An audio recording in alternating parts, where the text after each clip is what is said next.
Hey Book Dragons! We are here to do my top young adult reads of the year. So I have about, I have about 18 books that we're going to talk about. 2 of those books don't come out until 2023, so I'm going to talk about those last. And 2 are honorable mentions because they're very, very similar, and I kind of want to talk about those first. So we're going to talk about the 2 honorable mentions. They're both historical fiction books, so we're going to get through them first. But the first one I'm going to chat about is The Lovely War by Julie Berry. This was the first book I read by this author. I got both of these recs actually from Haley and Bookland, and this was just a really interesting way to tell a love story because it's a love story told by the Greek gods, and you follow 2 different love stories, Hazel, James, Aubrey, and Colette, and you follow their love stories through their lives, but it's told by the Greek gods, so it's told in like a really interesting point of view, and it was a captivating, engaging read. I thought the voices of the gods were really interesting. I thought the stories were super captivating, and I really loved it. Now that I'm looking back on it, it kind of gives me, because I read it after, but it gives me Rose Code vibes by Kate Quinn. I just loved it. I thought the writing style was really captivating, the characters were cool, and also sort of like the next one gave me a lot of insight into World War I and World War II. So yeah, definitely an honorable mention on this list and why I wanted to put it on it. And thanks Haley and Bookland for the rec.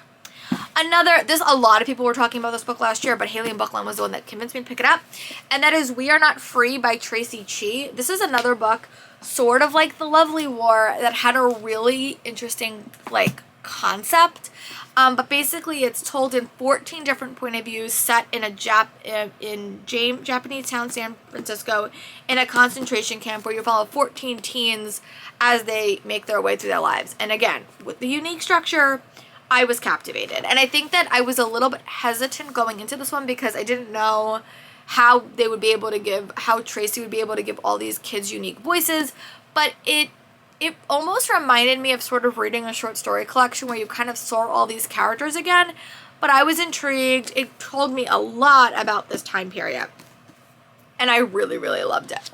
So definitely an honorable mention, and these are 2 that I definitely would like to read more by these authors in the future, but I was captivated. I really, really was, and that is why they're my honorable mentions. So now let's get into some the books that are officially on my list. Well, I'm sort of doing these in order that I read them, well, at least the order that they're on Goodreads. So the first book is actually one of the first books I read this year. I read this on my way home from Disney last year, and that is League of Liars, I think. Let me just double check the title. I'm also going to attach a photo, so I will add that immediately as well. But I think it's League of Liars by Astrid Trillette. I just looked this up, and it is the first book in a series, but we're not getting book 2 until 2024. So let's take a look at the photo. This is an early e-arc that I read. It was the first book I read in the whole year, and I love this book. It was exactly what I wanted a mystery thriller to be. It was super captivating, super fast-paced, but you basically had these characters that were trying to break someone out of jail, and they were sort of forced to work together. So it gave me Sixth of Crow vibes, but also set in sort of a dystopian society, and I loved it. I'm definitely gonna have to read this book closer to 2024 so I could be ready for book 2 in the series, but I remember it was a fast-paced, action-paced story that kept me really captivated on the plane, and I loved it. So if you're looking for a sort of a unique mystery thriller, I would pick this one up because it definitely was one that captured me. And then the next book that I read that really stood out for me, this was the one I've had on my shelf. I have a shelf in my room for all my top reads of the year, and I had this since January as well.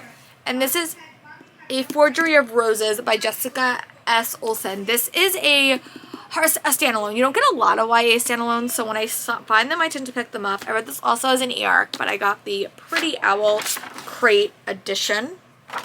Oh my goodness. Can we admire this cover? It's just pretty. But yeah, and I read this, and it is a main character who is like an artist, and when she paints, she can sort of change reality.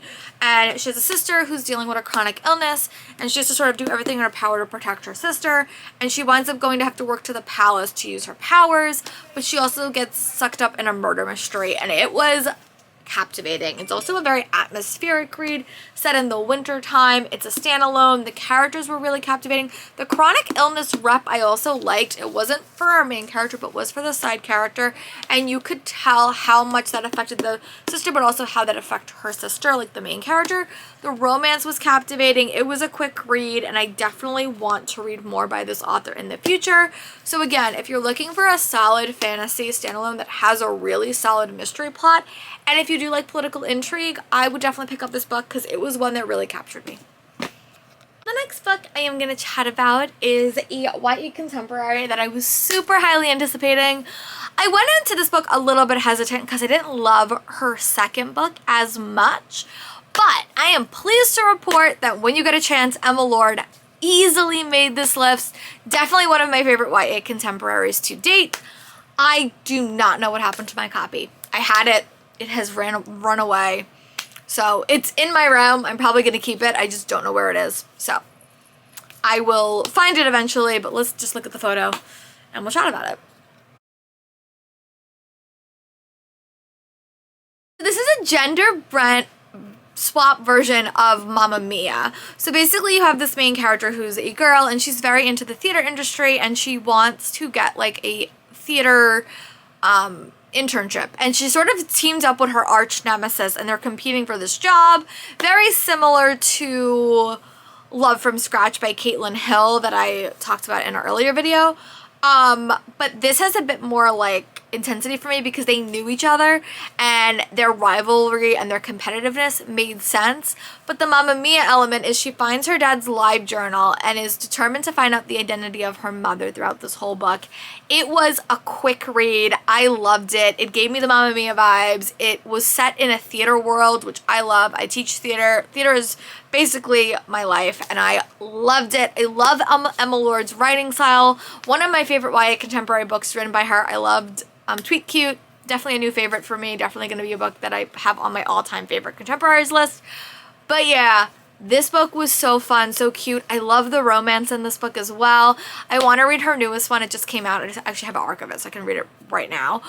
But I love this book. It was great. And for the theater nerd in me, it just brought back all the vibes. And I thought that it was going to be hard to do a gender-bent version of Mamma Mia, but Emma Lord pulled it off so easily. And I'm really happy with it. And she's definitely up there as for one of my top YA contemporary authors of all time. So definitely go check it out if you haven't. The next book that we're going to chat about is one that I went in really excited, but by the end definitely blew my mind. And I'm going to talk about The Prison Healer by Lynette Nomi. First of all, this book from Fairy Loot, I'm not even a Fairy Loot member, but my friend is stunning. So this is definitely going to go into my Keep collection, which I'm really excited about. Definitely one of the series that I highly want to read in 2023. But you basically follow a main character named Kiba, and she is working at a prison camp because her family is rebels. And when the rebel queen is sort of taken to this camp, her whole job is to protect this rebel queen, and she has to like basically they want to kill the rebel queen. So she decides to take it upon herself to do a combat trial with the elements to sort of protect her. And if she wins every round, then they have to let the rebel queen go. There was a romance. There was a young main character in here, like a little boy, and I love dynamics like that. We got to the last like 20 pages of this book, and it blew my mind. If I had a category for most shocking plot twist, this book would be in that category because I did not see this book coming, like, at all. I was captivated. I loved it. I do not know why I haven't read book 2 yet or book 3 yet, but I want to. And I need to. So just know that if you have not picked this book up, just know that you're going to need to read them back to back to back. And I was captivated. I thought it was a very interesting story. I think all the characters were important, and I love the political elements. I also love the trial elements of the story, and I love things with like elemental magic, and this does have that in it. So definitely one of my favorites of the year, and definitely a book that is staying in my personal collection for a long time. So definitely pick up this book because I would definitely recommend it. And then the next book that we are going to chat about is, give me one second, I'm Whenever my computer dies, I have to like take a second. We are going to talk about, another one that I don't have a physical copy of. I might try to get one, but this is Sophie and the Bone Song by Adrienne Tooley. So let's take a gander of the photo here. Standalone book by Adrienne Tooley, and I really liked it. It also had to do with like magic, which again, I'm a magic girl, so if you give me a book that has magic in it, I'm gonna like it. But basically you follow like her magic is like with music, so it's musical magic, which I really loved. And she winds up not getting named her father's replacement after her father dies, and she has to sort of work with his partner to figure out what's happening. It is LGBTQ+. I really love the elements of this story. It gave me Quest vibes, which is not really like what I expected, but it was great. It also had some political intrigue. I read a lot of books this year that had a lot of political intrigue. I just really like the characters in this story. It was very... It was like love to hate, but it was more like animosity to hate, because the love interest had taken such an important step from her and an important job from her, and she felt a little bit betrayed by both this young girl and her father, because her father had died. I like this book quite a bit. I have to look to see if Adrienne Tooley is coming out with anything in 2023. I haven't heard anything yet, but I'm definitely going to be checking it out. And I like how she writes standalones. You don't get a lot of standalones. Like literally on this list I've had 2 standalones, but I've been craving that because I like a complete story, but then I also like series. So I'm a very, very conflicted reader. But that is why this book is on this list. And I'm really hopeful she keeps writing fantastical, magical standalones because they're really, really fun. And they're rare, I think, in the genre. So, and then the next book we are going to chat about is Once Upon a K-Prom by Kat Cho. I do have a physical copy of this, so I'm going to go get it. Well, I love a good second chance flash from the past romance. And Once Upon a K-Prom gave that to me by Kat Cho. I have read her Wicked Fox, the first book in that series, and loved it. This book was a standout for me. So basically you follow a main character named Elena, and she has a twin brother, and I love books about twins. I always say that. It's like one of my favorite tropes. I always dreamt I was a twin and never was. But so she winds up a while ago, she had a best friend who had promised to take her to prom, but then he suddenly became a K-pop star, and she thought he would have forgotten about it. And I think this book is also dual point of view, and I love books where they're dual point of view. I feel like you get to know both characters really succinctly. But he comes back and is going to ask to take her to prom because he's going to fulfill his promise. There's a lot more reasons that he's there, and they have to really go through that, and it's a very much like a second chance romance. But also Elena is like a very like unique character. She has something she's trying to save, so there's like a saving element to it. Like she's trying to save an element, like save a location she's working at. And I love this book. It was great. It was fun. It was exactly what I was looking for. I don't even really like K-pop, but I love reading books about K-pop. So go riddle that one out. But really fun. Such a cute contemporary, and just one that like really struck me. Like I love a good second chance romance where there is so much history between the characters, and this had that. And oh my god, this cover is just stunning. So yeah, definitely a good book, and I definitely hope we're gonna keep following Kat Cho.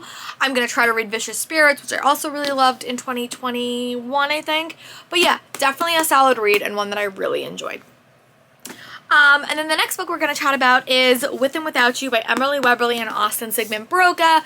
This is their newest release, and I will admit, I went into this book a little bit hesitant because I didn't really know what to expect. Their previous book was a little bit of a dud for me, but I love this book, and that's why it's on this list. But basically you follow these two characters, Sienna and Patrick, and they have been in a relationship for many, many years. And Sienna sort of thinks it's like over. They're not going to be together anymore, and she's sort of okay with that. But suddenly Patrick comes and says, look, I'm moving away for our senior year in high school. Do you want to break up? She says no, assuming that like as they're farther away, their relationship will fizzle out. But their long distance relationship is a really big growth process for both her and Patrick, and also they have a long distance relationship. So I will say this book doesn't have dual point of view, which I normally love in books, but I feel like it needed to happen for this book because Sienna had to deal with so much, and it was a very big self-discovery process for Sienna. And a lot of this book was told like in that ways, and then you had like you had moments where they were like emailing a lot with each other. I love this book, and I think that it was loosely inspired by their courtship because they were long distance in college. I loved it. I gave it 5 stars. I actually have an arc of their new book. I have to read their adult stuff in 2023, but they hit this one out of the park, and I really, really enjoyed it. And then the last book I'm going to talk about in this section before I go put my books away is So This Is Ever After by F.T. Lukens. He has become a new favorite author for me. I read 2 books of his by this year. I have an arc for his 3rd one. And yeah, I love this book because it was so unique and so different. This takes place after you won a war. And Eric didn't know what would happen when he was crowned, like when he did this. He thought like when he won the war, he thought he would find the princess, his life would move on, yada yada yada. Not exactly what happened, but he is suddenly crowned prince of this realm. And the only way he can keep his power is if he finds someone to marry. Only problem, he's in love with his mage. And it is just a delightful read. It's so snarky, so fun, and I just love F.T. Lukens' writing style. It also has to do with a lot of political and court intrigue. It's not really meant to, but I will admit it did give me like Merlin vibes, and it's just so snarky. LGBTQ+, one that I really loved. A lot of LGBTQ+ representation. But yeah, what happens after Ever After? What happens when things don't go according to plan and you are suddenly the king of a realm and you have to find a queen, but you really love your best friend? That is answered in this question, and I love this book, and I really want to read more by this author in the future. I know he has other books out that are like not YA that I do want to try reading as well. But yeah, that is why it is on this list, and I hope you will consider checking out if you haven't yet. We're going to talk about is one that I don't have a physical copy of. I think I loaned it to one of my students. But we're going to talk about Once Upon a Broken Heart by Stephanie Garber. So let's take a peek at that cover.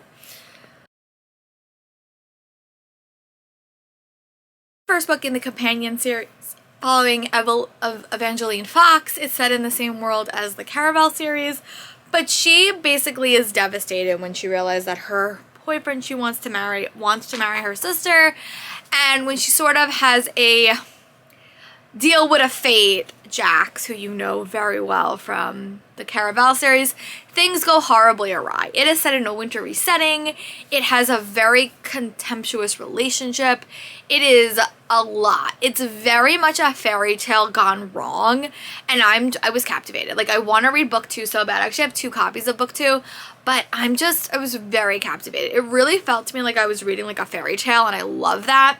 The cover is so pretty. They fairly outdid themselves with the cover. I have the paperback, and I think I gave it to one of my students, so.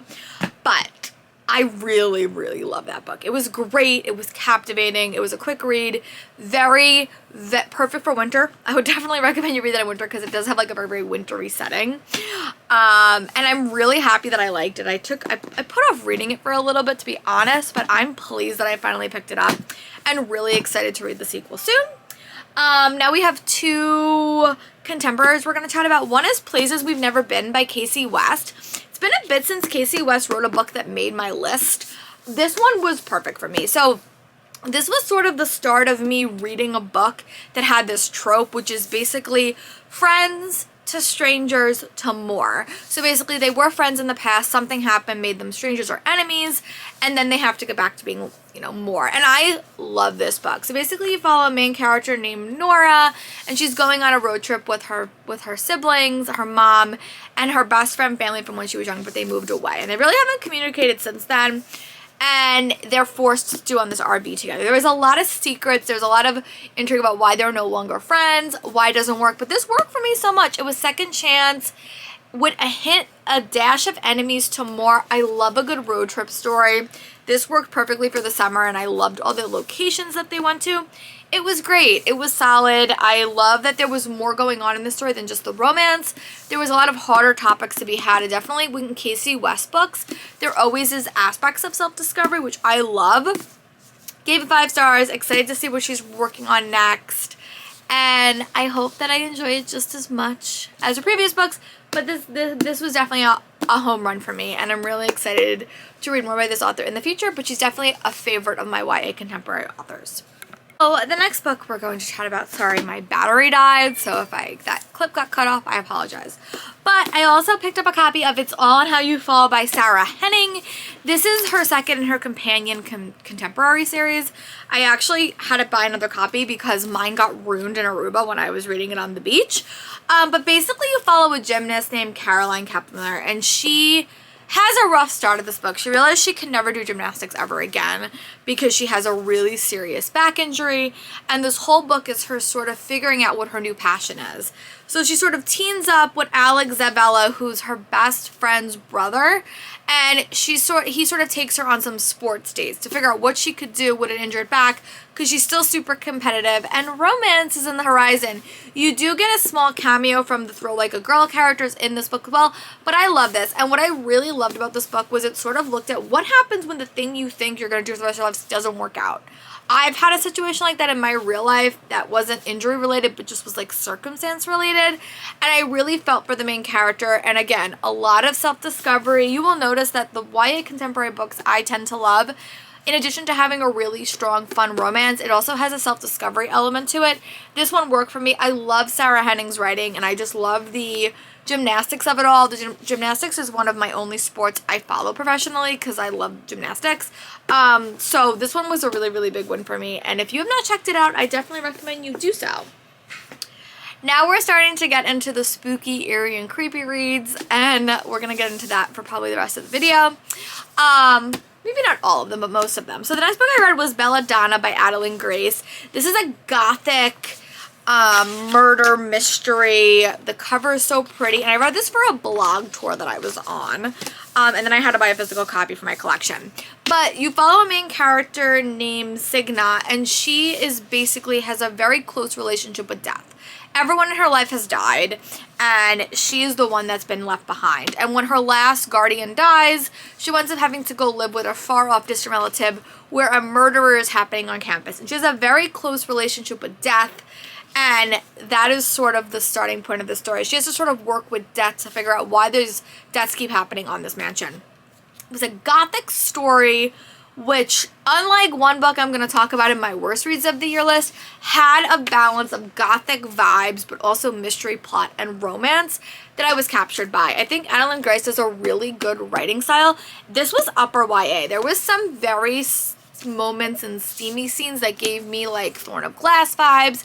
So that was a win for me, something I didn't necessarily expect, but I really loved it. And I want to read the sequel. I'm so happy I have read her other book series. Her other book was like the mermaid ones. This one's really good, and I'm so excited for the sequel, but it was a nice payoff because it had gothic vibes with a plot and with a romance, and I was here for it. The plot twist I loved, so go into it. Read it. You know, you could even read it in the winter, but I definitely think it's more fall vibes, but you could read it whenever, and I'm eagerly anticipating the sequel. The last 3 official books are on this list. I'm going to try to rank them. Not that there really is like a top book of the year. Like, I really have enjoyed all of these books, but the last one will be a special because it's probably one of my favorite books of the whole year.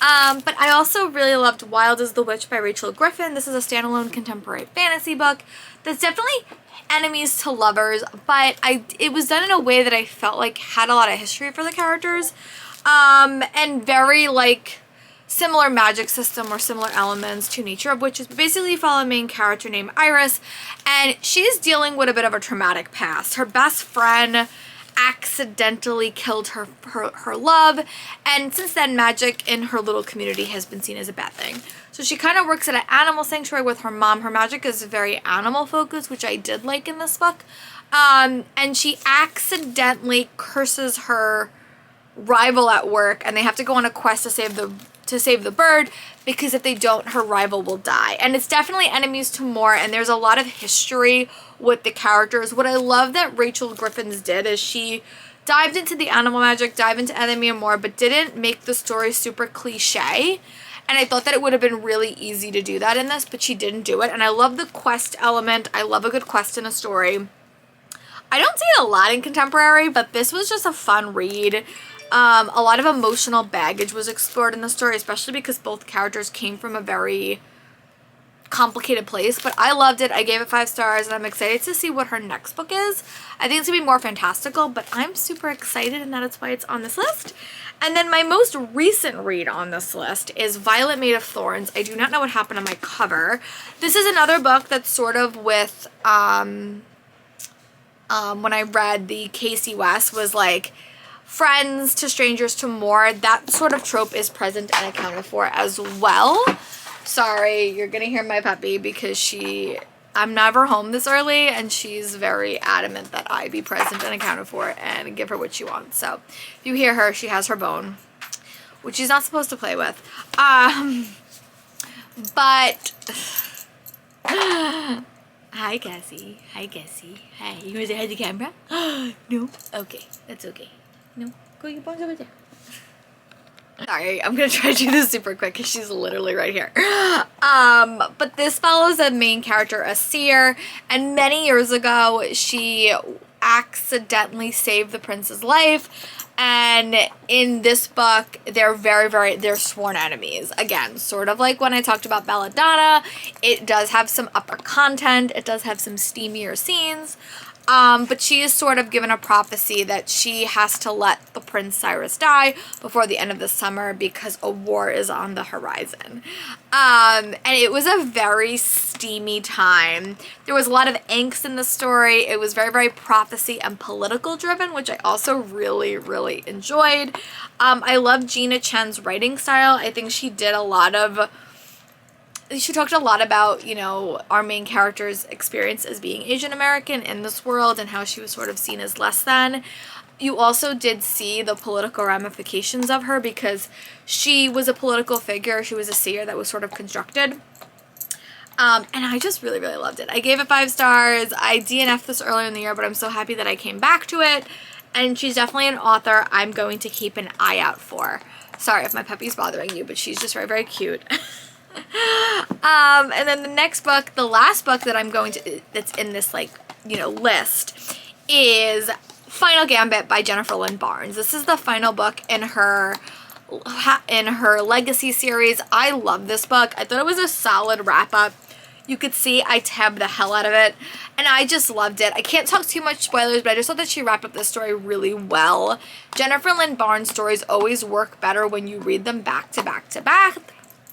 I loved Avery as the main character, and I just loved the boys in the stories. I love mysteries. I love thrillers, and I think Jennifer Lynn Barnes does a really good job of it. I'm so happy we're going to get a sequel series set in this world starting in, you know, September. But I had to give a shout out to this book because I really enjoyed it. And now I'm going to talk about the last 2 books that I'm going to mention in this video because I did read it in 2022, but they just don't come out until 2023. The first one would probably be one of my top reads of the year, and that is Nightbirds by Kate J. Armstrong. It does come out in early 2023, but I did just want to mention it. I am going to do a reread as well. This one was a delight. It's set in a 1920s society where girls can gift their magic with a kiss. You follow 3 very different nightbirds. And there's a lot of political drama, romance, and other things that happen, and I loved all these characters. Kate J. Armstrong did a really good job of balancing the historical elements with also the romance, and I just loved all the characters. I definitely want to do a reread. I know she's writing book 2. She had me, and I'm super excited that I read this, and I'm so excited for you guys to read it in early February. And then the last book that I'm going to mention in this video is A Ruinous Fate by Kaylee Smith. This actually just came out. But I read it in like June or July because I got it at ALA, and this is another witch fantasy novel that I also really loved. This one has to do with a chosen one, and it has a witchy element that's also sort of like a battle is on the horizon, sort of like what Violet Made of Thorns. And I loved it. I love witchy stories. I really love this. I definitely checked this out. It just came out, and I'm definitely going to have to read this in 2023. So those are my top YA fantasy or YA books that I read in 2022. Would love to hear if you've read any top YAs, if you think I would like them, to tell me in the comments, and I will talk to you for my next video. Bye, Book Dragons! Say bye, Cassie!